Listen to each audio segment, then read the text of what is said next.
যে আমি নতুন শাড়ি কিনবো, আর তুমিও তো। আমিও তো কি কিছু না।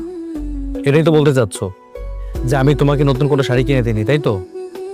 ঠিকই তো, বিয়ের পর থেকে এখন অবধি বিলিকে একটা শাড়িও কিনে দেয়নি। ওর তো একটা ভালো শাড়িও নাই,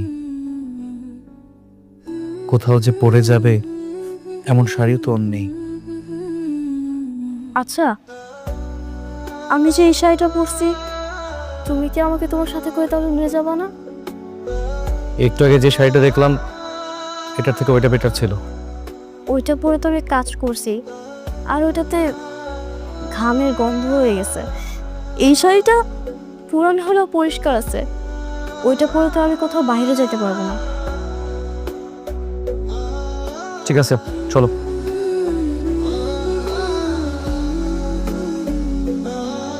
ধন্যবাদ হসপিটালে আমার মামারে দেখতে নিয়ে যাওয়ার জন্য।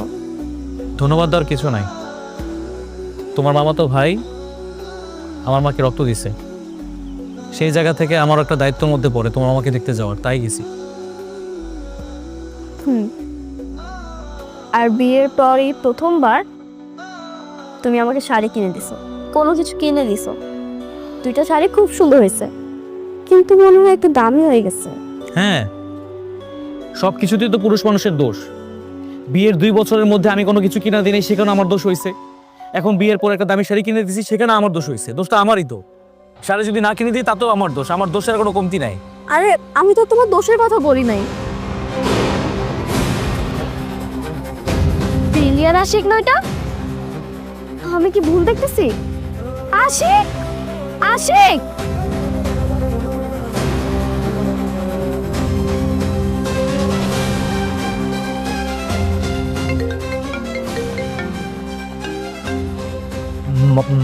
মাইশা ফোন দিছে, একদম চুপ, কোনো কথা বলবো না, চুপ। হ্যাঁ মাইশা, কোথায় তুমি? আমি আমি আমি অফিস থেকে বের হয়েছি, বাসায় যাচ্ছি। তুই কোথায়? আমিও অফিস থেকে বের হয়েছি। আচ্ছা আচ্ছা, ঠিক আছে, তো তুমি বাসায় যাও, আমি আসছি। হ্যাঁ,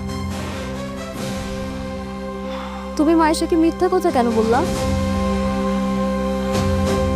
সত্যি কথা বললো কি করতো জানো? শোনো, তুমি কখনোই বলবা না যে তোমার সাথে আমি বাইরে গিয়েছিলাম, তোমাকে এসব কিনে দিয়েছি, তবে কিন্তু খুব ঝামেলা হয়ে যাবে, খবরদার। তো বড় সাহস আমার সাথে মিথ্যা কথা বলে। আজকে যে করে হোক ওকে হাতে নাতে ধরবো, ওর আগে আমাকে বাসায় যেতে হবে। ভাই একটু তাড়াতাড়ি যান ভাই, জলদি কাজ আছে, তাড়াতাড়ি যান। সিনজি, এই সিনজি।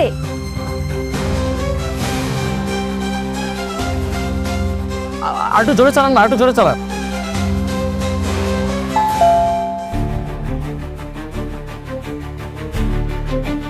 শোনো, ড্রেসটা আপনার চেঞ্জ করতে হবে, ঠিক আছে? দাঁড়াও।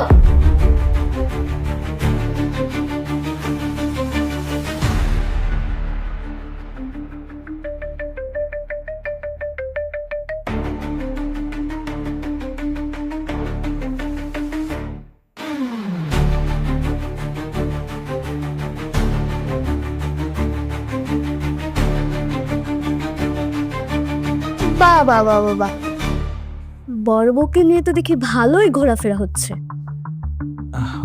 না আসলে তুমি যেটা ভাবছো সেটা ভুল।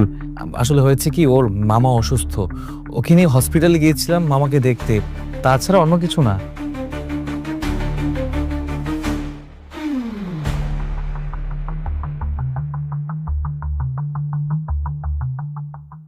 ও আচ্ছা, হাসপাতালে গিয়েছিলে? তাহলে তখন আমাকে মিথ্যা বললে কেন? তুমি বউকে নিয়ে হাসপাতালে গিয়েছিলে নাকি শপিং করতে গিয়েছিলে? হাসপাতালে বুঝি জামা কাপড় কিনতে পাওয়া যায়, তো সুন্দর সুন্দর শপিং করা যায়। আমার সাথে নাটক করো তুমি। প্রথম বউয়ের প্রতি তো দেখি ভালোবাসা খুব জেগে উঠেছে। মাইশা দেখো, তুমি আমাকে ভুল বুঝতেছো। তোমার সাথে আমি পরে কথা বলবো।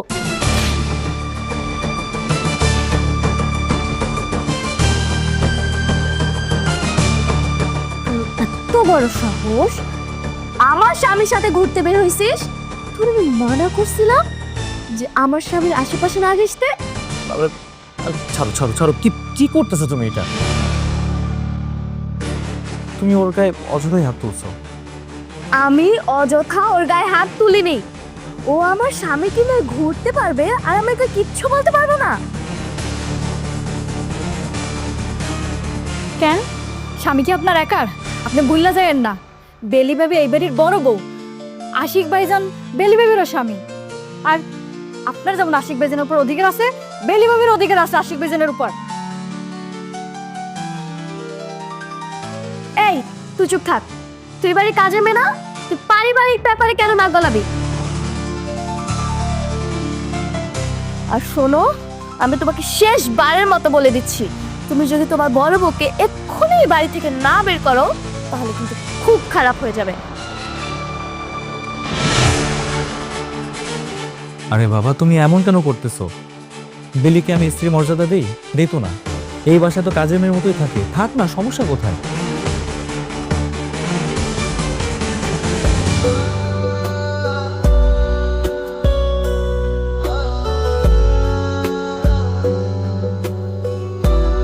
ও বুঝতে পারছি, তুমি বেলিকে এই বাড়ি থেকে বের করবে না, তাই তো?